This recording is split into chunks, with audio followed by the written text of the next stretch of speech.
নবী আমার জানিয়ে দেয় জগতের মানুষ কিয়ামতের আগে মহিলাদের সংখ্যা বেড়ে যাবে, যখন নারীদের সংখ্যা বেড়ে যাবে তখন কিয়ামত হয়ে যাবে গো। ওয়াকসুরান নিসা, মহিলাদের সংখ্যা বেড়ে যাবে আর পুরুষের সংখ্যা কমে যাবে। পুরুষ ঘরমুখী হয়ে যাবে, পুরুষ ঘরে বসে থাকবে, নারীরা বাজারে বাজারে ঘুরবে। আমার পর্দার অন্তরালের মা, তোমরা যারা বাজারে বাজারে ঘুরতে পছন্দ করো, স্বামী কোনো জামা কাপড় এনে দিলে নিজের পছন্দ হয় না, তুমি বলো আমার টাকা আমার দিয়া দিও, আমি বাজারে যাব, আমি আমারটা পছন্দ করে কিনবো। ও মা, তুমি কিয়ামতের আলামতের একটা অংশ গো মা। তোমরা যারা বেপরদা ভাবে রাস্তায় বের হয়ে যাও, তোমরা কিয়ামতের আলামতের একটা অংশ গো মা। তোমরা যারা পোশাক পরা উলঙ্গ অবস্থায় থাকো, তোমরা কিয়ামতের আলামতের একটা অংশ গো মা। অনেক মহিলারা টাইট ফিটিং বোরকা পরে, তাদের শরীরের উপর দিয়ে সব বোঝা যায়, এটা কিয়ামতের আলামতের একটা অংশ গো মা। তোমরা যারা তোমাদের স্বামীকে খবরদারি করতে দাও না, স্বামীর উপর দিয়ে কথা বলো, এটা কিয়ামতের আলামতের একটা অংশ। যে মহিলারা স্বামীর আদেশ মান্য করে না, স্বামীর কথা শোনে না, স্বামীর কথা কেউ ওভারটেকিং করে রাস্তায় রাস্তায় ঘুরে ঘুরে বেড়ায়, স্বামীর অনুমতি নিতে পছন্দ করে না, আল্লাহর নবী বলেন এটা কিয়ামতের আলামত, কিয়ামতের আলামত। এবার আপনারা বলেন, এমন কঠিন আলামত থেকে আমাদেরকে বাঁচার দরকার আছে না না? আল্লাহ,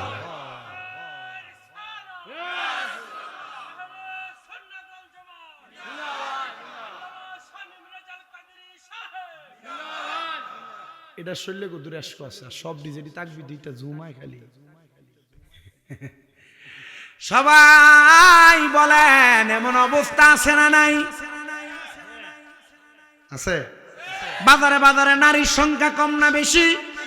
বাজারে বাজারে রাস্তাঘাটে মহিলাদের সংখ্যা কম না বেশি? যদিও বেশি।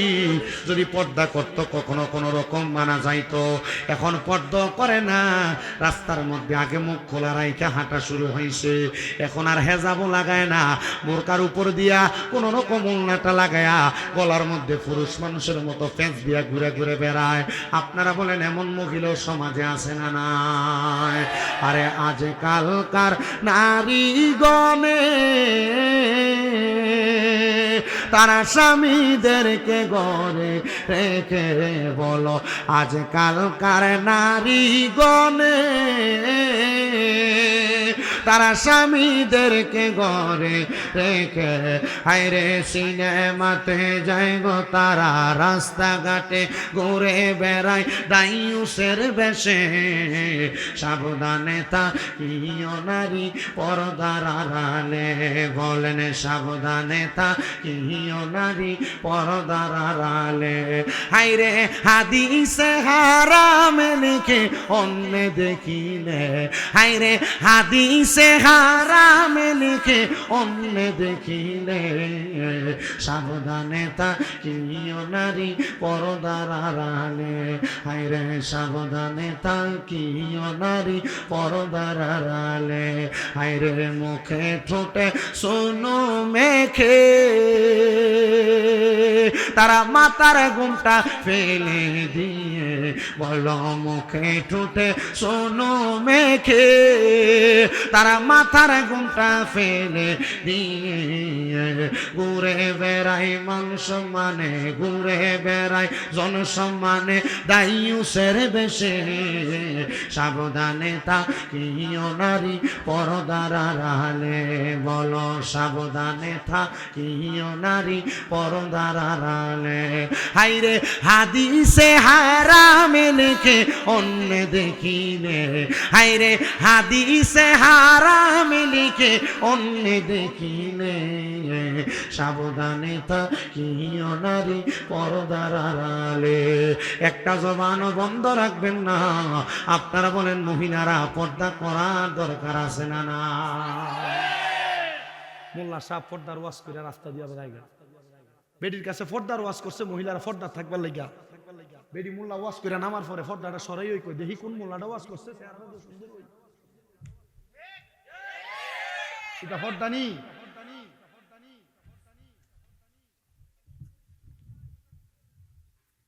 হাসি মাশাআল্লাহ সুন্দর, কাম দিয়েছে বেপরোয়া, বুঝছেন নি?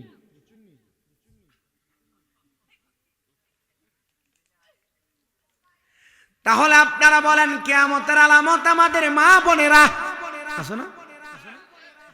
আপনার মেয়ে, আপনার বউ, আপনার মা, আপনার নিজের বোন। আপনি ঠিক বললো ঠিক, না বললো ঠিক।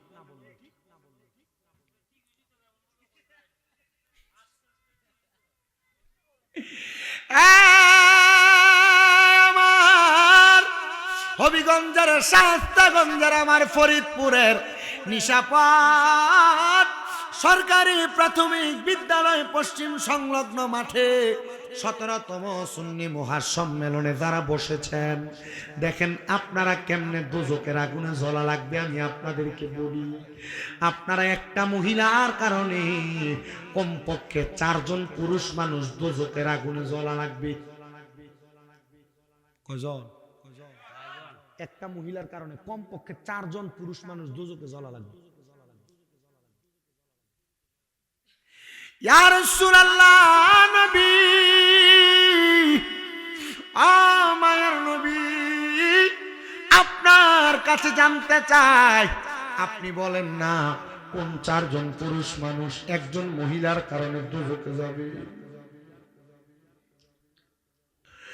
আল্লাহর নবী জানায়া দেয়, যখন কোন বাবা কন্যা এমনি উঠে গেছে, আছেন এমন অনেক মানুষ, আপনারা যারা অপবিত্র, শরীরে দুর্গন্ধ হয়, গন্ধ থাকে, আপনারা শুধু মাহফিলে না, মসজিদে না, কোন জনসম্মুখে না, আপনি মনে রাখবেন অপবিত্রতা ফেরেশতা পছন্দ করে না। অপবিত্রতা, দুর্গন্ধ কে পছন্দ করে না? যারা মুখে দুর্গন্ধ, এগুলা থেকে বাঁচা থাকবেন আপনারা। আমার ওয়াজে দেখবেন, আমার ওয়াজের ফেকেশটা বড় ভালো হুজুর। আমি কিন্তু একদিকে ওয়াজ করি, আমি ডাইনে বামে সামনে পিছনে বহুত দিকের ওয়াজ করি। এই জন্য আমি আপনাদেরকে বইলা দিই, এই দুর্গন্ধতা, অশালীনতা, অপবিত্রতা এগুলো যেন আমাদের মাঝে না থাকে। ঠিক আছে তো ইনশাল্লাহ? তাহলে যার যার বোন আছে, এবার ওয়াজটা পড়বো তার। আচ্ছা ভাই,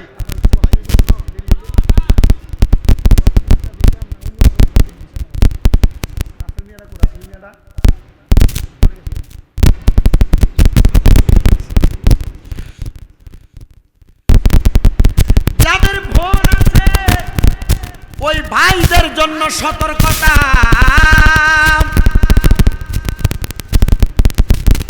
আল্লাহর নবী বলেন, কোন ভাই যদি তার বোনরে পর্দা না করায়,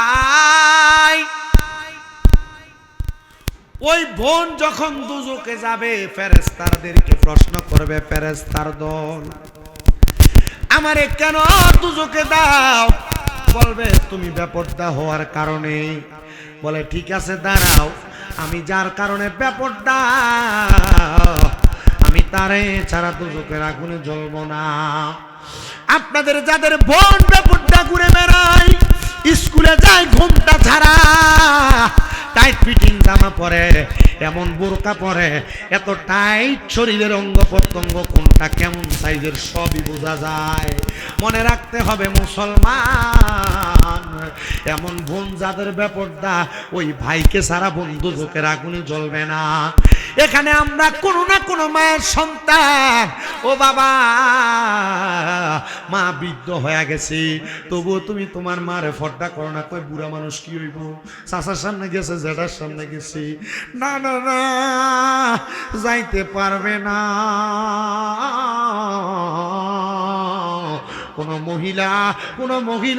কোনো মহিলা মানে আপনাদের যাদের মা আছে, আপনাদের মায়েরা কোনো পরপুরুষের সামনে যাইতে পারবে না। মানে একজন মহিলা তার বাবার সামনে যাবে, তার ভাইয়ের সামনে যাবে, তার সন্তানের সামনে যাবে, তার নাতির সামনে যেতে পারবে, জিয়ের জামাইয়ের কাছে যাইতে পারবে, মামার সামনে যাইতে পারবে, চাচার সামনে যাইতে পারবে, এমন গায়রে মাহরাম 14 জন পুরুষের সামনে যাইতে পারবে। 14 জন পুরুষ পুরুষ ছাড়া একজন মহিলা আর একটা পুরুষের সামনেও যাইতে পারবে না, ওই মহিলার চেহারা আর একটা পুরুষ মানুষ দেখতে পারবে না। আজকে আমি আমার কামেল ফিকার পরীক্ষার মধ্যে মাহুয়াল মাহরামাতের একটা আমি প্রশ্নের উত্তর দিতে দেয়া লিখলাম 14 জন পুরুষ ব্যতীত একটা মহিলা অন্য কোনো পুরুষের সামনে যাইতে পারবে না। আর আমরার মহিলারা 14 জন পুরুষ তো এটা তার কাছে স্বাভাবিক বিষয়। একটা বিয়ার অনুষ্ঠানে যায়া কাটা একটা কাপড় পরে, পাতাটা দেখা যায়, বুকটা দেখা যায়, পেটটা দেখা যায়। 40 জন না 40,000 বেড়া মানুষে বেরিয়ে দেখে, কথা কন্যা ঠিক না বেঠি? পর্দার অন্তরালের মা, কোন ভিক্ষুক যদি তোমার বাড়িতে আসে গো, ভিক্ষুকরে ভিক্ষা তুমি তোমার চেহারা দেখায়া দিও না, তোমার দেবরের সামনে যাও না, তুমি তোমার নিজের চাচাতো ভাই, ফুফাতো ভাই, মামাতো ভাই, খালাতো ভাইয়ের সামনে যাও না, তুমি তোমার বাসুরের সামনে যাও না। বলে হুজুর কেন কেন কেন গো? আল্লাহর নবী কয় এটা হারাম হারাম হারাম। এমন কোন পুরুষের সামনে যদি তুমি যাও তাহলে তুমি দায়ুস হয়ে যাইবা গো মহিলারা। জান্নাতের গেটে লেখা থাকবে দায়ুস কোনদিন জান্নাতে প্রবেশ করতে পারবে না গো। আরে ও মুসলমান, তাহলে চিন্তাই করে দেখো, তোমাদের যাদের মা ব্যাপারটা ঘুরে ঘুরে বেড়ায়, তোমার মা তুমি ফুতের ছাড়া জান্নাতে যাবে না। আগের যুগের বৃদ্ধ বৃদ্ধ মহিলারা বোরকা লাগায় চলতো, বোরকার উপর হেজাব লাগাইতো, চোখগুলোও যেন না দেখা যায়। মহিলারা চোখের উপর দিয়ে আবার দেখবেন একটা হেলুন জালের জালি দিয়া কিন্তু তারা মুখের উপরে আলাদা একটা কাপড় লাগাইতো, দেখা যাইতো না। রিক্সা দিয়া যাওয়ার সময় রিক্সার উপর দিয়া লুঙ্গি দিয়া ঢাকনা দিত। আর এখন কালার বেরিয়াত অটো রিক্সার মধ্যে আর মিশুকের ভিতরে 2 জন যদি বয়, বেডি তাড়াতাড়ি বাড়ির যাবার লাগা 2 বেডার মাঝখানে বইতেও দেরি করে না। আপনারা কোন এমন দায়ুস মহিলাও সোনার বাংলাদেশে আছে না? না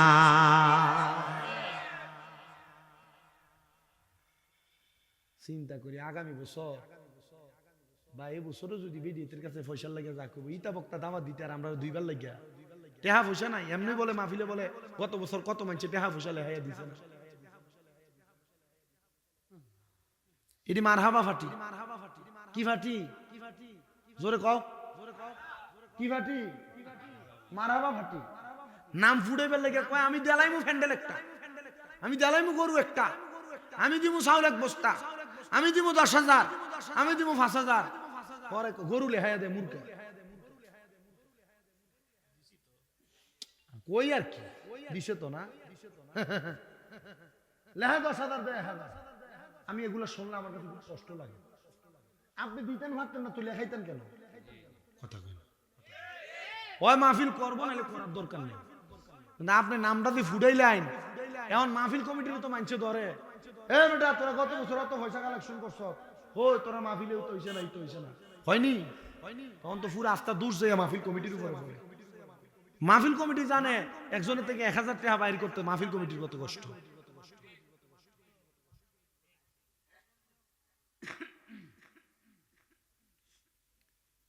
তিনটা বলছি, 1 নাম্বার বাবা, 2 নাম্বার ভাই, 3 নাম্বার সন্তান, 4 নাম্বার আপনারা যারা যারা বিয়া করছেন। আপনার বউরে ফর্দার কথা কইলে আপনি কইতারেন না তো, কারণ আপনি ফর্দার কথা কইবেন কেমন? আপনি আপনার ঘরে বউ আছে, আপনি না কত সুন্দর ভাবির লগে বই বই আলাপ মারেন, তখন আপনি কি আর আপনার বউরে ফর্দার কথা কইতারুন? পারেন না। বেটা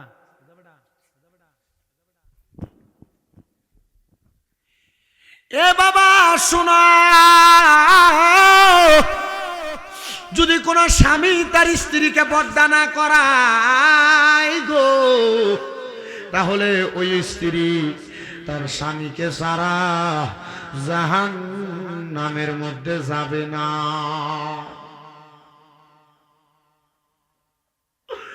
আল্লাহর নবী রাহমাতুল লিল আলামিন নবী বলেন, বারাকনা হাওলাহু লিনুরিয়াহু মিন আয়াতিনা। আল্লাহ তাআলা এই মাসে মানে মেরাজের মাসে 26 তারিখ দিবাগত রাতে আমার নবীরে মেরাজ করাইছে। নবী আমার বলেন, আল্লাহ তাআলা আমি নবীরে মেরাজ গমন করাইছে আমার আল্লাহ তাআলার দুইটা নিদর্শন দেখানোর জন্য। আমার আল্লাহ আমি নবীরে দুইটা নিদর্শন দেখাইছি। এর মধ্যে একটা নিদর্শন হলো জান্নাত, আর একটা নিদর্শন হলো জাহান্নাম। আমি নবী জাহান্নামের দিকে তাকায়া আমি তিন প্রকারের মহিলা দেখছি গো, যে মহিলাদেরকে আমার আল্লাহ তাআলা কঠিন যন্ত্রণাদায়ক শাস্তি দিতেছে। পর্দার অন্তরালের মা আল্লাহর নবী কোন মহিলাদেরকে দেখছে একটু শোনো গো। নবী আমার বলেন, আমি এক প্রকারের মহিলা দেখছি গো, যাদের চুলের মধ্যে লটকায়া লটকায়া ঝুলায়া ঝুলায়া এদের শরীরটারে আগুনের গরমের মধ্যে সেক দেওয়া হইতেছে। নবী তারা কারা গো? নবী আমার বলেন, এরা আর অন্য কেউ না, এরা হলো সেই মহিলারা যারা মাথার চুল বাঁধার সময় এদের মাথার কপাল থেকে এদের মাথার চুলগুলা ওটার কুচ যেমন গরুর সুডি যেমন এমন উঁচা কইরা বাঁধছে। এরা হলো সেই মহিলা, সেই মহিলা, সেই মহিলা। ও মা, তোমরা যারা মাথার চুল রে উঁচা কইরা বাঁধো, কপাল থেকে মাথার চুল 4 আঙ্গুল 2 আঙ্গুল উঁচা থাকে, মনে রাখবা গো, তোমাদের চুলে ধইরা ধইরা আগুনের মধ্যে সেক দেওয়া হবে।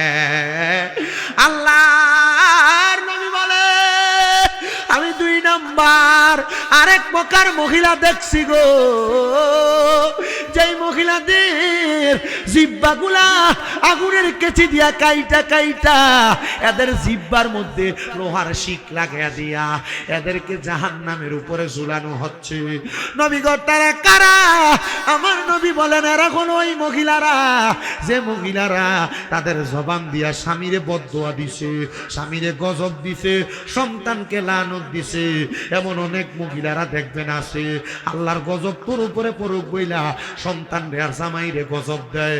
এমন বহু মহিলা হবিগঞ্জের শায়েস্তাগঞ্জ সোনার বাংলাদেশে আছে না নাই? পর্দার অন্তরালের মা গো, তোমরা ঝগড়া করলে গো, শায়েস্তাগঞ্জের ফরিদপুরের নিশাপাটের এক বাড়ি থেকে অন্য বাড়িতে তোমাদের ঝগড়ার আওয়াজ যায় গো।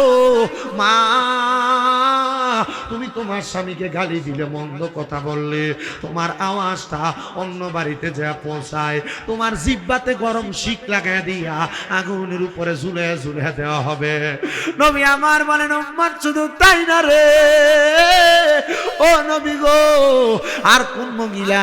আমার নবী বলে, এক শ্রেণীর মহিলাদের ওই স্তনের মধ্যে লোহার গরম শিক লাগাই দিয়া আগুনের মধ্যে ঝুলে ঝুলে রাখবি। নবী গো তারা কারা গো? আমার নবী বলে, শুনো শুনো, ওই মহিলাগুলা কেউ না আর কেউ না। ইয়া রাসূলুল্লাহ, ওই মহিলাগুলা কারা গো? আমার নবী কই, আর অন্য কেউ না রে, যে মহিলারা পোশাক পরে উলঙ্গ ছিল, যে মহিলারা জামা কাপড় পরে উলঙ্গ ছিল, ওই মহিলারা জাহান্নামের মধ্যে এদের স্তনের মধ্যে গরম লোহার রড লাগাইয়া দিয়া এদেরকে আগুনে সেক দেওয়া হবে। ইয়া রাসূলুল্লাহ নবী, এমন মহিলা তো আমরা দেখি না। দেখো দেখো দেখো গো, যে মহিলারা কাপড় পরার পরে এদের পেটের অংশ দেখা যায়, যে মহিলারা জামা কাপড় পরার পরে এদের শরীরে অঙ্গ প্রত্যঙ্গের ভাঁজ দেখা যায়, ভাঁজ বোঝা যায়, যে মহিলারা বোরকা এমন টাইট ফিটিং করে পড়ে, পরার পরে তাদের শরীরের অঙ্গভঙ্গির সাইজ অনুধাবন করা যায়, ওই মহিলারাই জাহান্নামের আগুনের মধ্যে ধাউ ধাউ ধাউ ধাউ করে জ্বলবে। মুসলমান ইমামদার শুনো শুনো, রাহমাতুল লিল আলামিন নবী আমার জানিয়া দেয় গো, দুনিয়ার জমিনের মধ্যে থাকা অবস্থায় আল্লাহর কোন বান্দা, রাসূলে পাকের কোন উম্মত যদি এই জাহান্নামের আগুন থেকে কোন মহিলারা বাঁচতে চায়, তারা যেন পর্দা পুশিদা করে চলাফেরা করে, তারা যেন আল্লাহ তাআলার জান্নাতকে তালাশ করে, তারা যেন জাহান্নামকে ভয় করে। আপনারা যারা আছেন, আপনারা নিজেরা গুনাহের কাছ থেকে বেঁচে থাকবেন, জান্নাতের রাস্তাটা আপনারা ক্লিয়ার করবেন। ইয়া রাসূলুল্লাহ গো নবী, আপনি নবী বলেন না আর কেমনে গো জান্নাতের রাস্তাটা সুন্দর করব? আমার নবী বলেন রাদিয়াল্লাহু আনহুম ওয়া রাদুআন, আমার আল্লাহ তাআলার সন্তুষ্ট করো, আল্লাহ যেন তোমার প্রতি সন্তুষ্ট হয়ে যায়, তুমি নিজে আল্লাহর প্রতি সন্তুষ্ট হয়ে যাও, দেখবা তুমি আমার আল্লাহর সন্তুষ্ট কইরা জান্নাত পর্যন্ত যাইতে পারবা। এবার আপনারা বলেন আমরা সবাই আল্লাহর সন্তুষ্ট করতে চাই কি চাই না? আসেন আমার ওয়াজের মধ্যখান দিয়ে আল্লাহর সন্তুষ্টির জন্য আশিকদের খোরাক দেওয়ার জন্য মোহাব্বতের আওয়াজে আমার আল্লাহ তাআলার একটু ইসমে জাতের জিকির করেন। আল্লাহ আল্লাহ আল্লাহ আল্লাহ আল্লাহ আল্লাহ।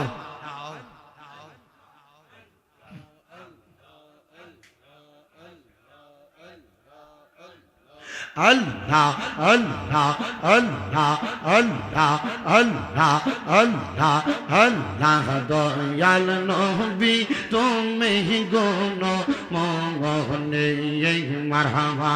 আল্লাহ আল্লাহ দয়াল নবী তুমি গুণ মগনে মারহাবা।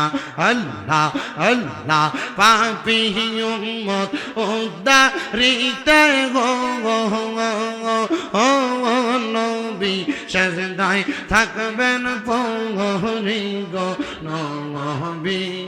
দয়াল নবী তুমি গুণ মগনে মারহাবা। আল্লাহ আল্লাহ দয়াল নবী তুমি গুণ মগনে মারহাবা। আল্লাহ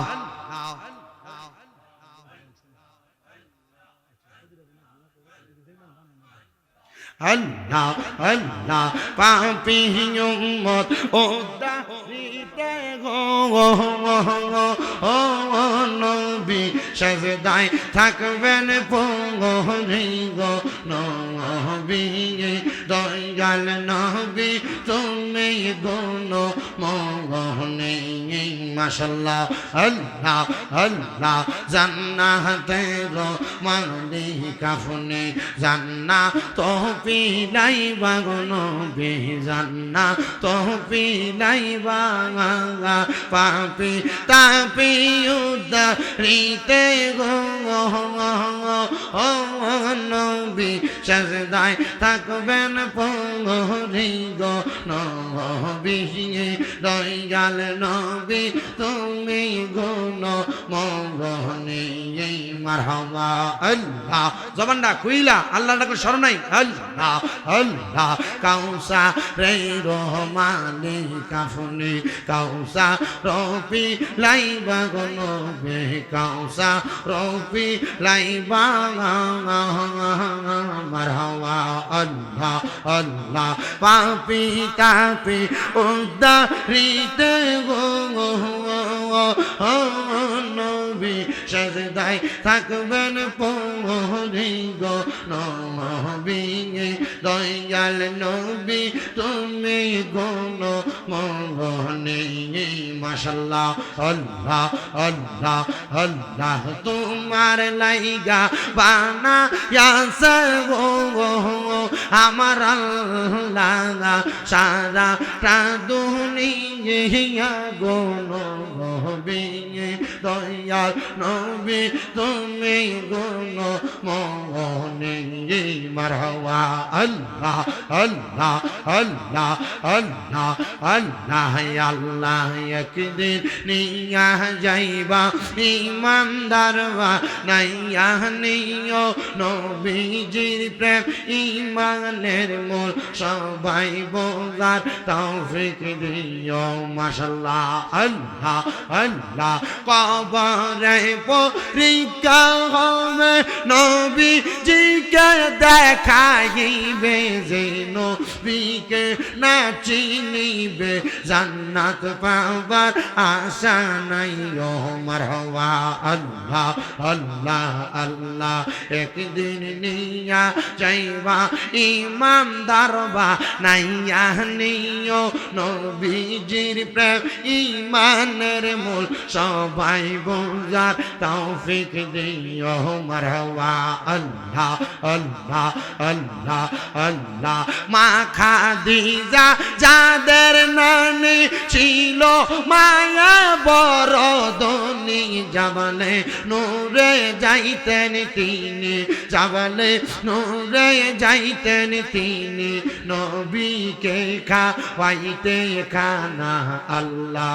একদিন নিয়া যাইবা ইমানদার বা নাইয়া নিও নবীজির প্রেম ইমানের মূল সবাই বোঝার তৌফিক দিও মারহাবা আল্লাহ আল্লাহ আল্লাহ আল্লাহ আল্লাহ যাদের নামে মসজিদ বানায় যাদের নাম লেখে মাদ্রাসায় যাদের নামে মসজিদ বানায় যাদের নাম লেখে মাদ্রাসায় ইমাম পড়ে জুম্মার খুতবায় ইমাম পড়ে জুম্মার খুতবায় মুনাফিকরা দেখে না মারহাবা আল্লাহ আল্লাহ আল্লাহ একদিন নিয়া যাইবা ইমানদার বা নাইয়া নিও নবীজির প্রেম ইমানের মূল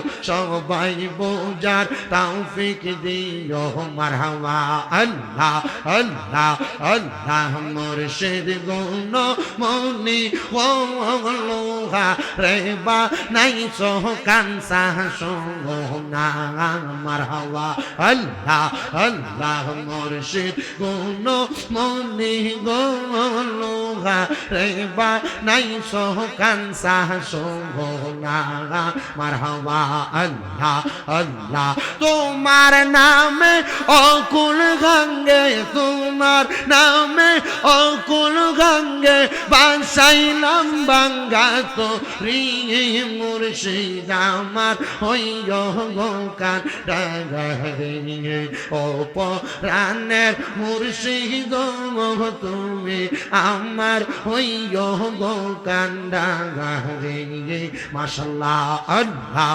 আল্লাহ আল্লাহ নাইশা দনবো জনব বাজান নাইশা দনবো জহন কে দহনাসে কি দন দিয়া রাখতাম তোমার মন মাশাআল্লাহ আল্লাহ আল্লাহ অদ মজা নিগনবী অদ মজা নিগনবী তুমি আমার আপন লোহা রে বা নাই কানসা সো না মারহাবা মুর্শিদ গুণ মনি ও লোহা রে বা নাই কানসা সো না মারহাবা আল্লাহ আল্লাহ আল্লাহ লা ইলাহা ইল্লাল্লাহু মুহাম্মাদুর রাসূলুল্লাহ সাল্লাল্লাহু আলাইহি ওয়াসাল্লাম। বাবারা বন্ধুরা, আমরা সবাই আল্লাহর সন্তোষের জন্য মাহফিলের মধ্যে বসছি, তবে তার আগে আমার হুজুর আমার একটা সুন্দর প্রশ্ন লেখা দিছে, কবিরা গুনাহ বান্দাকে বেঈমান করে দেয় না, এটা একটু বোঝায়া বইলা দেওয়ার জন্য। এটা একটা হাদিস শরীফ পড়লে কিন্তু আমার প্রমাণটা পাওয়া যায়। আল্লাহর নবী বলেন, শাফাআতিল আহলিল কাবাইর মিন উম্মতি, আমার নবীজি কবিরা গুনাহ করনেওয়ালা উম্মতদেরকে সুপারিশ করবে, কিন্তু কোন বেঈমানকে আমার নবী সুপারিশ করবে না, কোন বেঈমানকে আমার নবী সুপারিশ করবে না। নবীর কোন উম্মত যদিও ভুলে কবিরা গুনাহ করে ফেলে, তাহলে আমার নবী তার জন্য সুপারিশ করবে। তবে মনে রাখতে হবে, সগীরা এবং কবিরা গুনাহ কোন মুমিন এবং মুসলিম যদি করে, ক্ষমা চাইলে আল্লাহ মাফ করে। তবে এটার কারণে ওই মুমিন বান্দা অথবা মুসলিম বান্দা, ওই বান্দাটা বেঈমান হবে হবে না, কারণ আমার নবীজির সুপারিশ পাইতে হলে বেঈমান হওয়া থেকে বাঁচতে হবে।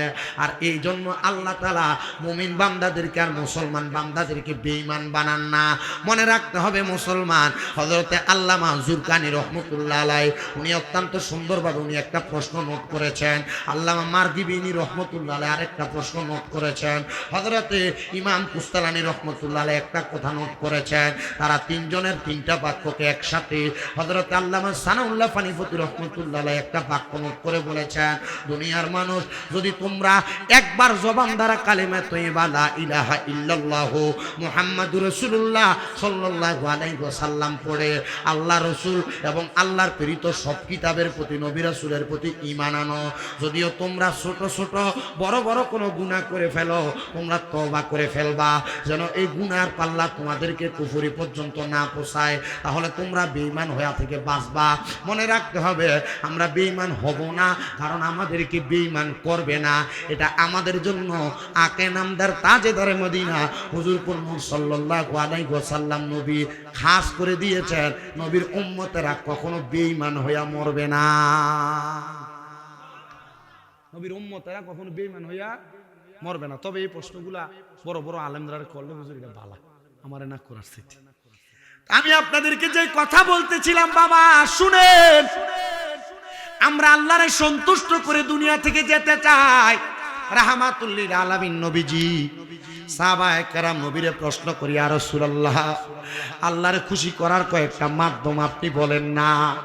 আমার নবীজিকে, আমার নবী রাহমাতুল লিল আলামিন নবীজি আল্লাহরে খুশি করার কয়েকটা মাধ্যমের মধ্যে সর্বশ্রেষ্ঠ একটা মাধ্যম বলেছেন রেদার রব্বি ফি রিদাল ওয়ালিদাইন।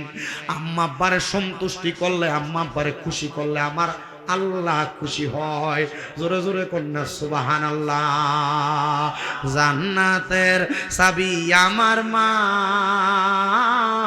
মা গো জান্নাতের চাবি আমার মা। আব্বাজি গাইতে কি কষ্ট হইব আপনারা? না, আমি আজকের মাহফিলে আইয়া একটা জিনিস টের পাইছি। আমি এদিকে কোথায় জানি আরেকবার আসছিলাম, কোথায় একবার আসছিলাম, আর এখানে এই দুইটা জায়গায় মাহফিলে আসার পর এদিকের মানুষ বক্তার কথাতে রিপিট উত্তর দেন। আমি এই জিনিসটা বুঝছি।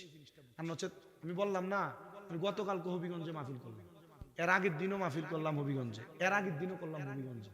যেখানে যাই লইয়া ছুড়ে কিতাও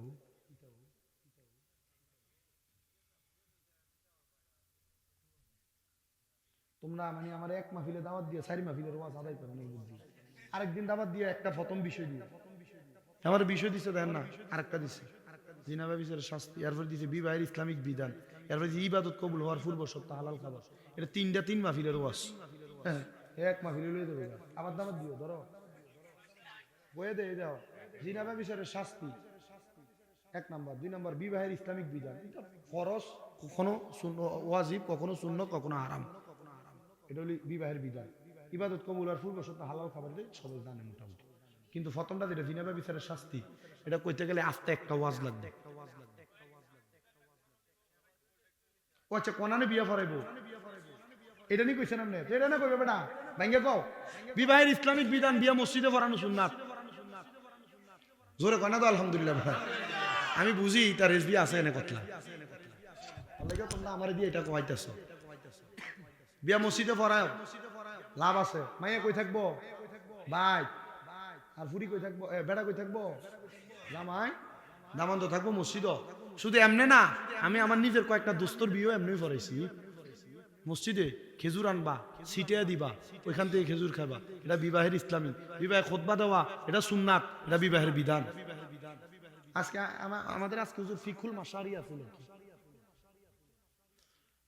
এজন্য মনে রাখেন বিবাহের সুন্নাতের মধ্যে এক নাম্বার কোথায় বিয়ে হইব? মসজিদে। তবে রেজবির আর একটা সুন্নত আদায় করে, দফটা। তবে দফ আনে না কিন্তু সাইও ডুলাইন না, দুই দিক দিয়ে যেটা চলে এটাই না, দফ আইন, দফ সুন্নত। কারণ এটার কাহিনী কি?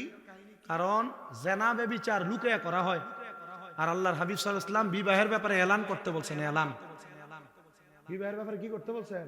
এলান তোমরা এই দফ তিনটা একটা না আরো তিনটা আনতে কইছে তিনটা দফ দিয়া জানাই দিবার কথা কইছে দফ আইন ভুল দিও না হ্যাঁ এক সাইড তো আনে না অন থেকে আনবা নে তোমরা আইন এলাকার মানুষ মিল্লা দিল্লা না এক সাইডের টানে না তারা সাইড সাইডের টানে এই যে এরিয়া নে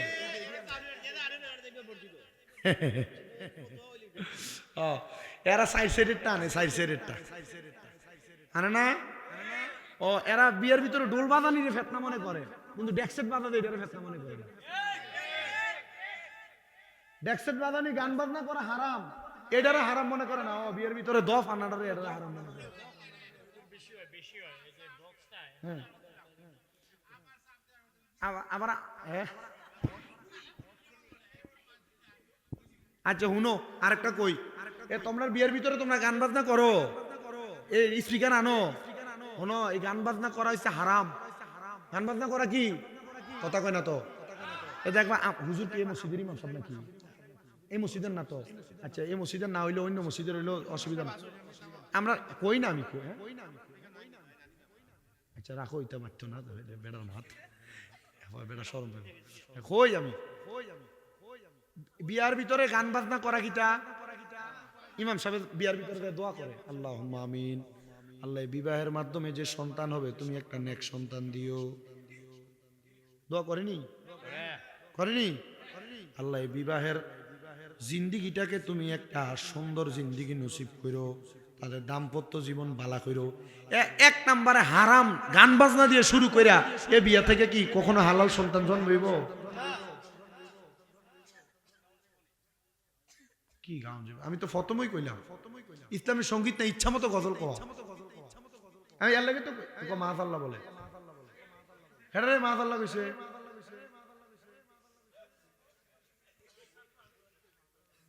এজন্য এটা আরেকদিন সাবজেক্ট দিয়ে না আমারে একবার একটা নামাজ করো আজকে যে ওয়াজ করছি ফদ্দার একটা না করছি না আমার ওয়াজ ডাইনে বামে নাই ডাইরেক্ট করি মোটামুটি 1.5 ঘন্টা সময় হয়েছে